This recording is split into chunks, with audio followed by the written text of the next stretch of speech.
Muy bien amigos, vamos a empezar definiendo ciertos aspectos técnicos que necesitamos tener claros antes de empezar a trabajar con Entity Framework. El primero de ellos es ¿qué es un ORM?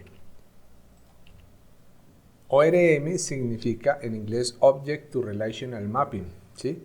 Y lo vamos a dividir en las tres partes que son el Object. Es una clase que tenemos en nuestro lenguaje preferido, puede ser C#, como es el que vamos a utilizar a lo largo de este curso con Entity Framework Core. Un ORM también se puede utilizar con PHP, de hecho PHP tiene un framework que se llama Laravel y él utiliza un ORM que se llama Artisan. Python también tiene ORMs, pero para este ejemplo vamos a utilizar C#. Entonces correspondería a una clase que tenemos creada en el lenguaje. Relational, esta es una base de datos relacional, como MySQL, SQL Server, Oracle, MySQL, Postgres y cualquier base de datos relacional, ¿sí? Y el mapping, esta es la parte que interactúa con las dos anteriores. El mapping es lo que interactúa entre el objeto y la base de datos relacional, ¿sí? Es decir, entre los objetos y la base de datos, tablas, etcétera, ¿sí? Vamos a ir a la siguiente diapositiva. Vamos a ver un ejemplo de sintaxis SQL común versus una sintaxis con un ORM cualquiera. No estamos todavía definiendo Entity Framework, sino qué es un ORM como tal. Entonces, sin ORM tendríamos para hacer una consulta que realizar más o menos en el lenguaje este código, ¿sí?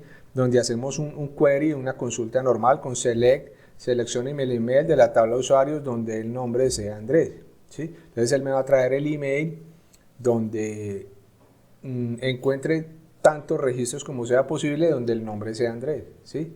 Después va a volcar eso en una fila a través de un ciclo y los va a mostrar. Muy bien, con un ORM, por ejemplo, podríamos simplemente hacerlo de la siguiente manera, una variable usuarios donde quedó guardada o donde van a quedar guardados esos registros y llamamos la tabla usuario, cualquiera que sea el nombre, no es relevante para este ejemplo, lo importante es aquí entender cómo actúa un ORM, no es un SQL común como lo vemos acá, sino que se escribiría de la siguiente manera, tabla usuario.query, nombre es igual a Andrés, es más simple, es más sencillo, tiene mejor rendimiento, entre otras cosas, ¿sí?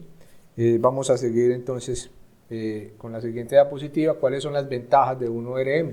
Según el ejemplo anterior, podemos decir que usando un ORM podemos interactuar con una base de datos usando nuestros lenguajes preferidos y sin usar SQL, es decir que yo abro, por ejemplo, Visual Studio, si fuera a trabajar con C#, una aplicación de .NET Core, con Entity Framework, y empiezo a trabajar todo lo de SQL, la creación de la tabla, la creación de un campo, alterar un campo si quiero que sea entero en vez de string, obtener y traer registros, insertar registros, o sea, cualquier cosa que se me ocurra hacer con una base de datos, que lo haría normalmente en lenguaje SQL común, lo puedo hacer desde mi ORM, sin tener que ir y abrir el manejador de la base de datos y hacerlo por SQL.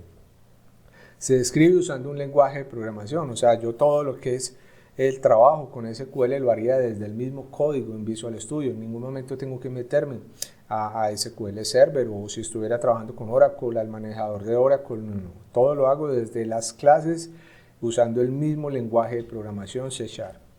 El acceso a la base de datos es más sencillo, es mucho más simple. Muchas de las consultas tendrán mejor rendimiento que si fueran hechas con SQL común. Esto es una ventaja muy importante en temas de rendimiento de la aplicación. Y el ahorro de tiempo comparado con SQL común, porque yo usando un ORM me evito tener que estar escribiendo código repetitivo y repetitivo. Ejemplo de un ORM, consulta con sintaxis común, ya lo vimos ahorita también, select asterisco from estudiantes, where nombre Andrés, usando Entity Framework Core, contexto, que eso ya lo vamos a ver más adelante, .estudiantes.where, nombre es igual a Andrés. Y volcamos eso en una lista con el comando toList, ¿sí? Con el método toList.